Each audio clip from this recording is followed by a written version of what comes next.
Hello, अस्सलाम वालेकुम। कैसे हैं आप सब? उम्मीद करती हूँ आप सब खैरियत से होंगे। अभी तक जिसने मेरा चैनल सब्सक्राइब नहीं किया प्लीज़ मेरा चैनल सब्सक्राइब कर दें। मैं आपके लिए लाई हूँ बादशाह बेगम की मज़ेदार किस्सा, जिसमें बख्तियार अपनी माँ के कमरे में आता है और इधर जुलेखा चाय लेकर आती है और मुराद इसको गुस्से से देखता है, जिस पर शाहजेब इसको मिलकर चाय पीने की ऑफ़र करता है जुलेखा को।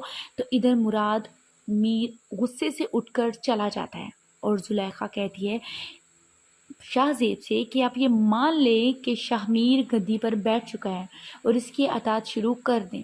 जिसको सुनकर मुराद को गुस्सा आ जाता है और वो कहता है कि ऐसा नहीं कर सकता।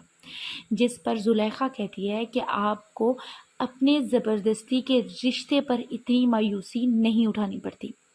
इधर अचानक मुराद जो है वो जुलेखा का रास्ता रोक लेता है, जिस पर वो जुलेखा को कहता है कि तुम यहाँ क्या कर रही हो। जिस पर जुलेखा कहती है कि मुझे भाभी बोलो। जुलेखा नहीं, जिस पर वो हंसता और कहता है कि बीवियाँ ऐसी होती हैं जिसे जो ज़बरदस्ती से हूँ। जिस पर वो कहती है कि मुझे ये सब पता है कि तुम्हारे और शाहजेब के रिश्ते के बारे में। और जुलेखा एकदम चिढ़ जाती है और कहती है कि ये तुम्हारा काम नहीं है मुराद।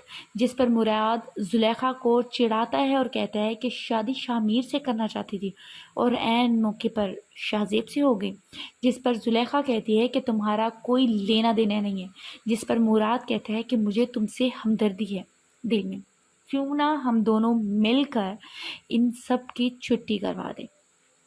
और जब ये बातें करी और जिस पर मुराद कहता है कि अच्छा हुआ तुमने शामीर से शादी नहीं की, क्योंकि इसकी नीयत नहीं थी शादी की। ये तो बाजी ने पता नहीं कौन सी पट्टी पढ़ाई थी जिस पर वो आप तुमसे शादी करने के लिए रजामंद हो गया था। इधर मुराद जुलेखा से ज़बरदस्ती करता है, जिस पर शाहजेब देख लेता है और मुराद को धक्के देकर बाहर निकाल देता है। जो मुराद है वो आस्तीन का सांप है जो किसी का भी नहीं बनता। इधर बख्तियार की माँ रोशन आरा को फ़ोन करती है और कहती है कि तुम कहाँ हो। जिस पर रोशन आरा कहती है कि मैं बस रास्ते में हूँ, मैं आ रही हूँ।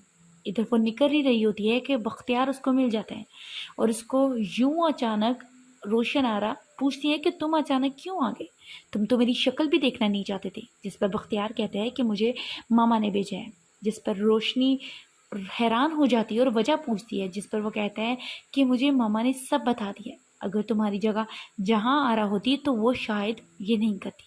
और इसको साथ चलने का कहता है। जब वो आंटी से बात करने का कहती है तो बख्तियार कहता है कि ठीक है फिर मैं चला जाता हूँ। वो कहती है नहीं तुम रुको, मैं तुम्हारे साथ चलती हूँ। वो चलने के लिए राज़ी हो जाती है। इधर मुराद एक और कहानी बनाता है और बाबा हजूर के पास आता है और कहता है कि शाहजेब को मैंने समझाने की कोशिश की, उन्होंने गुस्से से मुझे बाहर निकाल दिया। जिस पर हैरान हो जाता है कि बाबा हजूर कहते हैं कि तुमने कुछ गलत किया होगा। जिस पर मुराद झूठ मूठ बोलता है और कहता है कि शाहजेब आस्तीन का सांप है, वो शाहमीर को कत्ल कर देना चाहता है और मुझे हवेली में रख लो। और बाबा हजूर इनकार कर देते हैं। जिस पर मुराद जो है उनको कहता है कि मैं आपका बेटा हूँ। इधर बख्तियार की माँ बुलाई हुई प्रेस कॉन्फ्रेंस में रोशन आरा नहीं आती, जिस पर उसकी सेक्रेटरी कहती हैं कि ये ना हो वो ना आए और हमारी बेइज्जती हो जाए। इधर बख्तियार गाड़ी में बैठा होता है और रोशन आरा से माफ़ी मांगता है और कहता है कि मुझे हर बार तुम्हें समझने में गलती हो जाती है, तुम मेरी खातिर सब कुछ हारने को तैयार हो। और इधर एक जहां आ रहा है, जिस पर रोशनी कहती है कि इसका मेरे सामने नाम ना लो। और मुख्तियार कहता है कि अगर बेलापुर की किस्मत बदल सकता है वो तुम हो, जहाँ आरा नहीं। जिस पर रोशनी कहती है कि पता नहीं तुम्हें बेलापुर जाकर क्या हो जाता है, मुझे लगता है कि जहाँ आरा ने तुम पर कोई जादू करवा दिया। जिस पर बख्तियार हाँ में जवाब देता है और कहता है कि तुम पर असर नहीं होता। जिस बख्तियार कुछ देर के लिए गाड़ी रोकता है और कुछ लोग गाड़ी में आकर बैठते हैं और वो रोशन आरा के मुंह पर टेप लपेट देते हैं और उसको बांध देते हैं। इधर रोशन आ रहा है। इधर बख्तियार की माँ परेशान हो जाती है और इधर हवेली में मुराद चाल चलता है कि इसको कोई भी हवेली में रखने को तैयार नहीं होता। जब मुराद कहता है कि मुझे अपनी गलतियों का एहसास हो गया है, जिस पर शामीर कहता है कि इस की घटिया हरकतों की वजह से मेरे ये सामने खड़ा है और ये ज़िंदा खड़ा है, और ये कैसे? जिस पर बाबा ज़ूर बोलते हैं कि ये मेरा बेटा है। जिस पर शामिर कहता है कि इसने और शाहज़ेब ने मिलकर हम पर हमला करवाया, अभी भी आपको इस पर तरस आ रहा है? और गुलनार शामिर के सामने आ जाती है और शामिर इसको हौसला देता है, जिस पर गुलनार कहती है कि मुझे यकीन है। और गुलनार जब इसको कहती है कि मेरी किस्मत में था जो कुछ लिखा था, और गुलनार एक रिक्वेस्ट करती है शामिर से, वो कहती है कि मुराद को हवेली में रख लिया जाए। जिस पर शामिर काफ़ी हैरान होता है, और वो जब वो बाबा हजूर की तड़प के बारे में बताती है और कहती है कि बाबा जो है वो मुराद को ले आए वापस।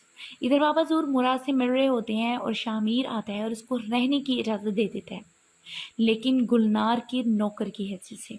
इधर रोशनी आरा और बख्तियार को लेकर आता है हवेली में, जहाँ आरा जब रोशन आरा के बारे में पूछती है तो वो बख्तियार के मुंह पर थप्पड़ मार देती है और बख्तियार गुस्से में आता है।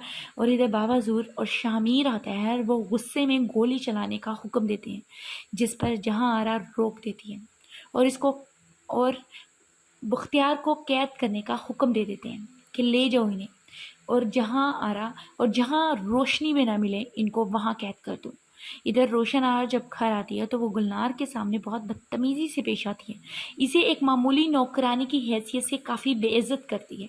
इधर बादशाह बेगम आती है और वो रोशन आरा को जब आईना दिखाती है तो उल्टा बादशाह बेगम को कहती है कि आपने कितने खून किए मेरी माँ का। जिस पर बादशाह बेगम कहती है कि मैं तुम्हारी चमड़ी खुद उतारूंगी, मैं शामिर की तरह बेगैरत नहीं। जिस पर गुलनार बोलती है कि मैं शामिर के खिलाफ एक लफ्ज़ नहीं सुनूंगी। इसको गुस्से से देखती है और कहती है कि तुम इस पीर खानदान का हिस्सा ना थी और ना अपने आप को इस घर का हिस्सा समझो। और गुलनार कहती है कि मुझे जब एक हाथ लगाया गया था तब आप कहाँ थी? बदकिरदार औरतों को आप सज़ा दे सकती हैं, मगर अपने ख़ानदान के मर्दों को सपोलियों की तरह पालती हैं। आपको तब शर्म नहीं आई? वो चुप हो जाती है और वहाँ से चली जाती है। इधर बख्तियार के बारे में शामिर से पूछगिछ करते हैं, जिस पर शामिर कहता है कि अंदर कोई बात लाजमी है। जिस पर जहाँ आरा कहती है कि इसने रोशनी को छुआ ही क्यों, इतनी हिम्मत। जिस पर बाबा ज़ूर भी काफ़ी गुस्से से इसके बारे में पूछते हैं कि ख़ानदान की औरतों से ऐसा सलूक नहीं बर्दाश्त किया जाएगा। जिस पर शामिर कहता है कि बात ज़रूर है। जिस पर वो बाबा ज़ूर से कहते हैं कि तुम्हारी नरमी की वजह से यहाँ पर हमें ये नौबत यहाँ तक आ जाती है। इधर बादशाह बेगम के पास रोशन आरा आती है कि तुम्हें बख्तियार क्यों लेकर आए। जिस पर वो कहती है कि मुझे क्या पता। वो बहुत चालाकी से जहाँ आरा को कहती है कि मुझे लगता है इसको अब तुम में कोई दिलचस्पी नहीं है, वो मेरे इश्क में मुब्तला हो चुका है। ताल्लुक तो था हमारा। जहाँ आरा को बहुत गुस्सा आता है और जहाँ आरा कहती है कि तुम्हारी घटिया हरकतों की वजह से हमारी नाक कटवाएगी। जिस पर जहाँ आरा कहती है कि बाबा को भी गुस्सा है तुम पर। जिस पर रोशन आरा कहती है कि अच्छा था वो हमें कैद रखते और हमें आज़ादी ना देते। इधर शामिर बख्तियार से पूछगिछ करता है कि तुमने रोशन आरा को हवेली में क्यों लेकर आए। जिस पर शामिर कहता है कि तुम यहाँ से चले जाओ, मैं तुम्हारे निकलने का इंतज़ाम कर देता हूँ। जिस पर बख्तियार कहता है कि मुझे नहीं जाना, मैं इस कैद खाने में खुद रहने के लिए आया हूँ, इसको कोठरी में कैद कर दिया जाता है। इसके साथ ही बाहर निकलने को कहते हैं, लेकिन बख्तियार कहते हैं कि हम बाहर नहीं जाएंगे। इधर शामिर कमरे में आता है, जिस पर गुलनार उठ जाती है और वो बख्तियार के बारे में पूछती है। जिस पर वो बताता है कि जिस पर वो इसके बारे में बताता है। इधर गुलनार गरम गरम दूध लाने का कहती है कि जिस पर गुलनार कहती है कि आपका आराम मेरा सुकून है। जब दूध लेकर आती है तो शामिर सो जाता है और गुलनार इनके ऊपर चादर देकर इनके पास बैठ जाती है और नीचे ही सो जाती है। इधर जहाँ आरा बख्तियार को देखने आती है और रोती है और काले रंग का धागा बांध कर चली जाती है। जब वहाँ से चलती है तो अचानक बख्तियार उठ जाता है और इसे जहाँ आरा के धागा नज़र आता है वो वहाँ से उतारता है। इधर बख्तियार की माँ आती है, रोशन आरा से मिलने का कहती है, जिस पर चौकीदार इसको बाहर निकाल देता है और कहता है कि यहाँ पर रोशन आरा नहीं है। इधर शाहजेब कैसर के पास आता है और जब शाहजेब जंगल में शिकार कर रहा होता है तो उसके सामने बंदूक तान देता है और शाहजेब पूछता है कि तुम हवेली क्यों गए थे। जिस पर कैसर कहता है कि तुम्हें नहीं पता। जिस पर वह कहता है कि शायद तुम्हारी हवेली में इतनी कदर नहीं कि तुम्हें अंदर की बातें बताई जाए। میں کہ تمہاری بہن سے شادی کرنے والا ہوں۔ شاہزیب کو اس بات پر بہت غصہ آتا ہے، وہ کہتا ہے کہ میں ایسا نہیں ہونے دوں گا، جس پر کیسر کہتا ہے کہ میں پہلے ہی انکار کر چکا، لیکن تمہارے غصہ دے کر اب مجھے وہاں سے ڈولی اٹھانی پڑے گی، جس پر شاہزیب کہتا ہے کہ پیر خاندان سے یا تو ڈولی اٹھے گی یا جنازہ، جس پر کیسر کہتا ہے جو بھی اٹھے گا تم ضرور آنا۔ یہ پہلی شادی ہے جس پر اور کیسر اپنی شادی کا انویٹیشن دے کر شاہزیب کو وہاں سے چلا جاتا ہے۔ دیکھتے رہیے بادشاہ بیگم، یہ بہت انٹرسٹنگ ڈرامہ ہے۔ اللہ حافظ۔